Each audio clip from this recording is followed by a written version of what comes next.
we kind of put our trust in and turn to represent us as the players. And, I have open dialect with them. I can't say I've been on every single CBA call that's been open to the players. It just conflicts with everybody's schedule. That's impossible when there's 144 players.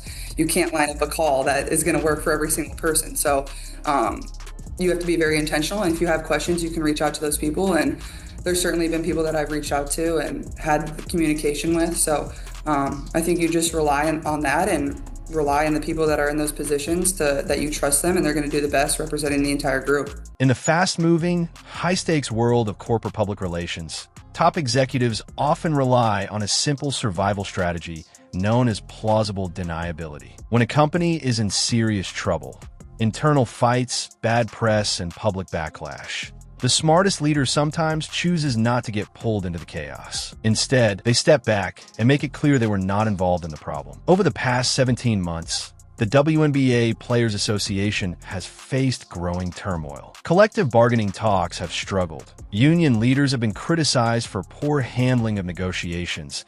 Internal disputes have leaked to the media, and sports agents have pushed their own agendas. With tensions rising, the WNBA has even faced the possibility of a serious lockout, with a major deadline approaching on March 10th. During all of this noise and conflict, one of the league's most valuable stars, Caitlin Clark, spoke to reporters in Miami, and her approach stood out. She avoided taking sides. She did not publicly defend the union, and she also avoided criticizing the team owners. Instead, she kept her comments neutral and focused on her role as a player. Her response showed a careful strategy: stay clear of the controversy while protecting her personal brand. Rather than getting pulled into the ongoing labor dispute, Clark kept her distance from the conflict surrounding the league. In short, her media appearance became a lesson in staying professional and avoiding unnecessary battles during a tense moment for the league. To understand what Caitlin Clark did, it helps to look closely at how she chose her words. When reporters questioned her about the growing tension around the WNBA Players Association,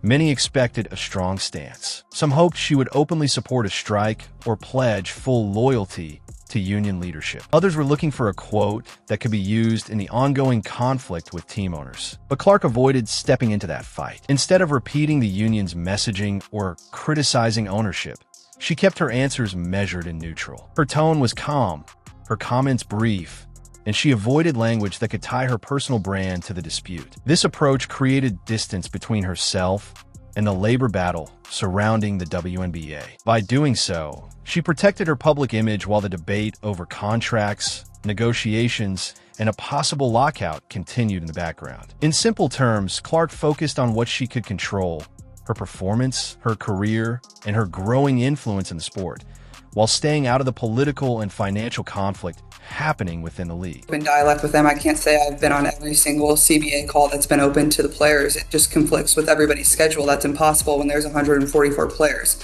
You can't line up a call that is going to... When Caitlin Clark was asked about the ongoing collective bargaining discussions, she gave a simple answer. She explained that she hasn't been on every call related to the negotiations because scheduling conflicts make it difficult, especially with so many players involved. That short response carried an important message. By pointing out the challenges of coordinating with all 144 players in the WNBA Players Association, Clark made it clear she isn't deeply involved in every discussion surrounding the labor talks. In effect, she positioned herself at a distance from the day-to-day negotiations. This matters because the WNBA has been dealing with tense contract discussions and concerns about a possible work stoppage if a new agreement isn't reached. By staying neutral and emphasizing her limited involvement, Clark avoids becoming a central figure in the conflict or being tied to decisions made by union leadership. While debate around the league continues, Clark's attention appears focused elsewhere,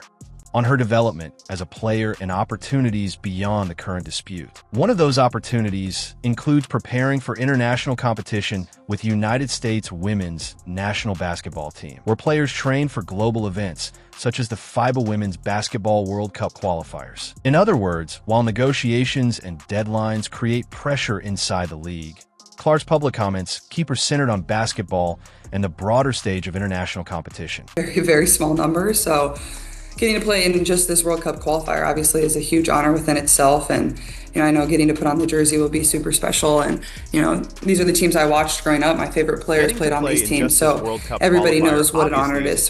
When Caitlin Clark spoke about representing her country, her excitement was clear. She said it's a special honor to wear USA across her chest. For many athletes, that moment carries deep meaning.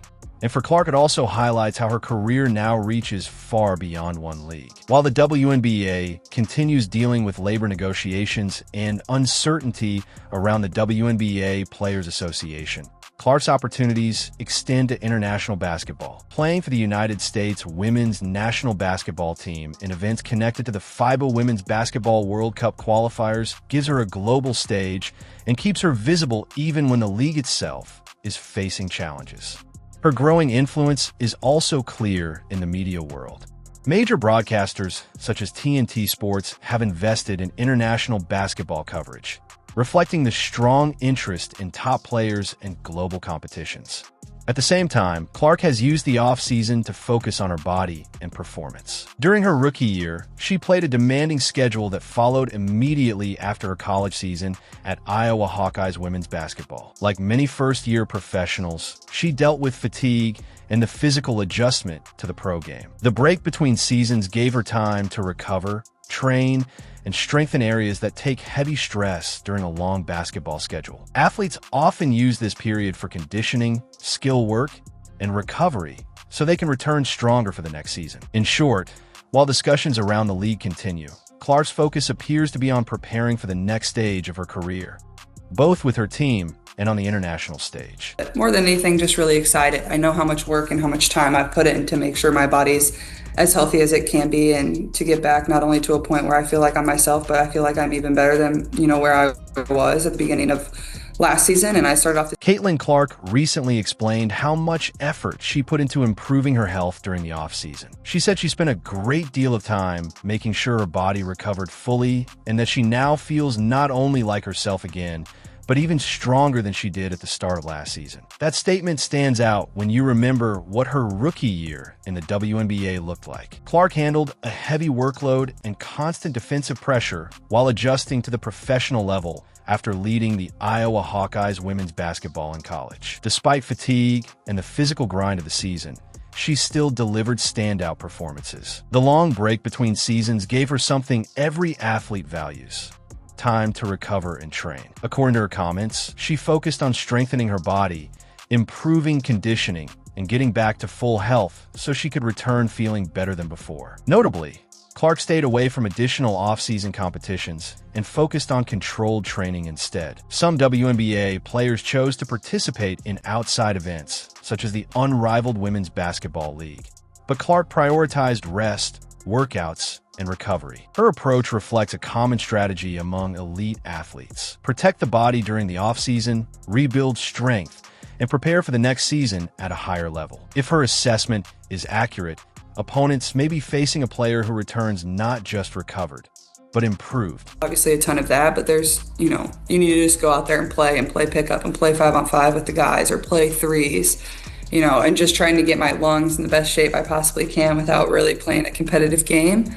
Caitlin Clark explained that much of her off-season work has been simple but demanding, getting on the court and playing pickup games, including full 5-on-5 runs with men. Her goal, she said, was to build endurance and keep her lungs in top shape without the pressure of official competition. For many elite players, this type of training is common. Practicing against stronger or faster competition can push an athlete to react quicker, tighten ball control, and make decisions faster on the court. Full-court scrimmages also help maintain game rhythm while still allowing the player to control workload during the offseason. This approach fits with Clark's broader focus during the break: recovery, conditioning, and sharpening skills before returning to the WNBA. Training in competitive pickup environments allows her to stay sharp without the travel, schedule, and physical toll of a formal league season. At the same time, discussions about contracts and league structure continue between the WNBA,